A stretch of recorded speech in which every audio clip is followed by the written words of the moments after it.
Welcome to another Rewind episode. This is where I talk about record stores that I have visited in the past year.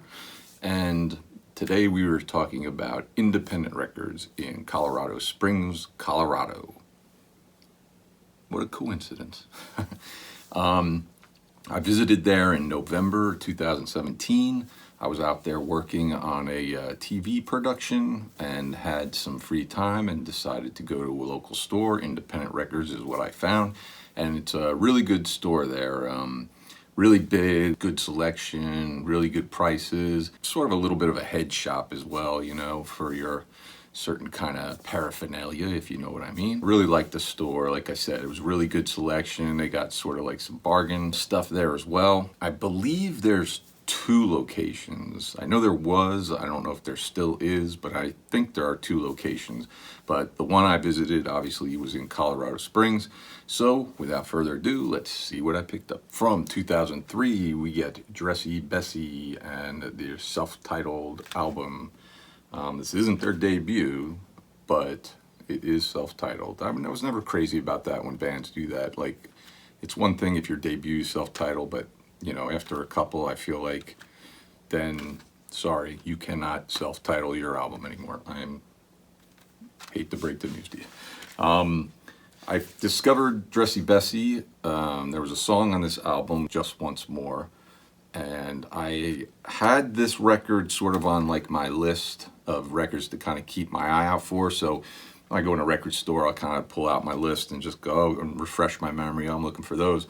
And then go look for them, and I didn't really know anything about this band at that time. The idea that they would have this in stock, just, you know, I didn't expect anything.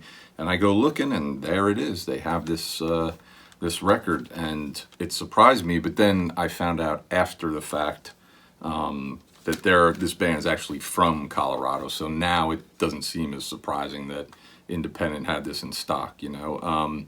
I also want to say, I believe, you know, the lead singer from this band, I think her parents actually maybe run a record store out there. Maybe not in Colorado Springs area, maybe in Denver or something, but I thought I read that somewhere. But anyways, picked this up, only knew that one song, got it for a good price, brought it home, listened to it, and really liked it. And I've since picked up, not the whole catalog of Dressy Bessy, but almost. There's maybe 2 or 3 that I have yet to pick up. The other interesting thing here with this is a double CD. Well, not double CD. It's the CD with the album, and then there's a DVD here. I've owned this now for, what, 4 years or something like that, and I still have never popped this DVD on, and I really am embarrassed to say that. My guess would be that's just some music videos. Really good album, really catchy, kind of poppy, kind of, you know, fun songs, like, you know, really upbeat, great stuff here. Their whole catalog is. Some of the other tracks on here besides Just Once More that I like are New Song, Tidy, Blink Twice, Girl You Shout, and Baby Six String. That's a really good, that might be like my second favorite tune on this album, but really good stuff. If you're not familiar with Dressy Bessy, you should give them a listen if you like that kind of like jangly pop, sort of, you know, real catchy stuff. Got the lyrics and everything in here. But really good. Really like these guys. Check them out, Dressy Bessy. 1987, we got Prince and Sign O' the Times. I guess this is just credited to Prince, not Prince and the Revolution. I don't, you know, I'm not even really sure. I think the Revolution's on this record. I don't know. This is like around that time when maybe they kind of started he started splitting them up maybe or something. But another double CD. Well, this one is actually 2 CDs. Sort of felt like when it was released that the reception was kind of lukewarm, you know. I don't know if that was because it was a double record and it was more expensive, so less people were maybe running out to pick it up, or what it was, but my memory of it wasn't until they released You Got the Look as a single, and the video got a ton of airplay on MTV, but I feel like that's when this album sort of like kicked in and really like started, selling more and doing better and whatever. But like, I swear, like I can remember before that, it felt like this album came out and it almost was like, oh man, like maybe people are over Prince or whatever, but it all worked out in the end, I guess. Nice booklet with a lot of lyrics and stuff. I was into Prince back then as far as like a singles kind of stuff, but I wasn't like a huge fan. It wasn't until a handful of years later, although Raspberry Beret is one of my favorite songs of all time and was since I heard it, but it wasn't until a few years later that I started just picking up his albums and really getting into them. But so some of the other tracks on here that I dig besides You Got the Look were, or are, The Cross, I Could Never Take the Place of Your Man, Strange Relationship, Forever in My Life, Starfish and Coffee, Housequake, and Play in the Sunshine. So really good record, I really like this sort of era of Prince, so to say, that kind of like, I guess, early 80s to the end of the 80s, more or less. After that, into the 90s, I sort of lost track. I'm not really that familiar with a lot of his stuff. I probably should kind of dig up some of that stuff and listen to it. But great record, Prince, and maybe The Revolution. I'm not sure. I should have done some research, but Sign of the Time. 2015, we've got Kid Wave and Wonderlust. This is similar to Dressy Bessy. This was on like my list because there was a song on here I liked, and I just kind of had the band listed on my, albums to look out for or whatever. And again, I found it there, and it surprised me because some of these like indie bands or whatever, you just figuring, what are the chances this store in the middle of Colorado is going to have this one? But credit to Independent Records. They got some good stock there, and they had this one, so I picked it up. I believe all these that I got there were used. I don't think I bought anything new. I think they're all used. So like I mentioned, the title track, Wonderlust, which I heard somewhere and really, really liked, and kept my eye out for the album. When I saw it there, I decided to pick it up, and it's really good. It's kind of like alternative, but kind of got like kind of a chill, kind of mellow vibe to it. Really good. I hate these.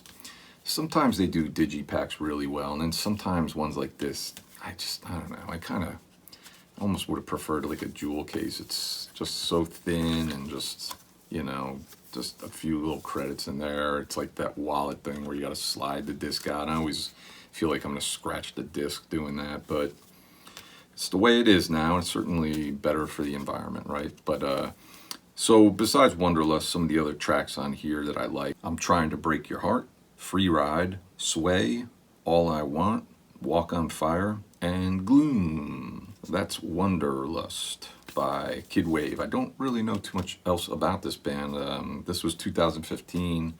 I'm sure they've put out another record since this, so I should probably go look it up and just check it out since I like this one so much, see what else they put out since. 1987, we got the soundtrack to the John Hughes production, Some Kind of Wonderful. I think I've mentioned before on here, a few years ago I kind of got on a kick where I decided I wanted to go pick up, the John Hughes soundtracks. Like, they've always been kind of like famous for having like really good soundtracks, his films have, and I just decided to start picking them up, and I've been picking them up one by one. And although I'm not crazy about this film, it's okay, but I think this might be my favorite soundtrack as far as his films go. A lot of good songs on here. Got this for a really good deal. Hey, it's receipt time. Like I said, I always put these in the cases when I buy them. So what do we got at Independent? I was there at 11:59 a.m. How's about that? Where were you? I always say that. It's getting a little old, isn't it? So let's see. Print Sign of the Times. Oh, so Sign of the Times I bought brand new. That was $12. I bought it brand new. The others were all used, and they were all $2.99, which is a pretty good deal. So anyways, I'm going to put that aside. We're not here to talk about my receipt. We're here to talk about Some Kind of Wonderful.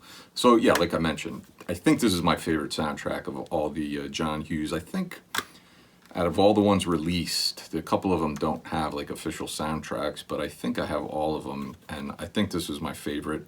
The standout track for me on this is Lick the Tins do a cover of Can't Help Falling in Love. I also really like Do Anything by Pete Shelley, and the March Violets, Miss Amanda Jones is my other favorite track. But like I said, those three are like my favorite, but I like quite a few of the songs on here.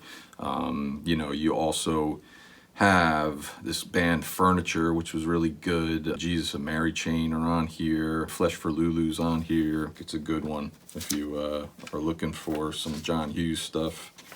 I'd say pick this up. Lyrics and stuff like that in here. So, as we say, that is it for this episode. I appreciate you watching. I would love to hear your comments down below about any of these records, what songs you like from them, what songs you hate from them. You hate this shirt I'm wearing. No, but thanks again for watching. I really appreciate it. If you're ever out there in Colorado Springs, by all means, stop into Independent Records. Tell them I sent you. It won't mean a thing. Won't get you a discount. They'll probably look at you really funny. But hey, it'll be fun to do, right? I don't know. Thanks for watching. See you next time.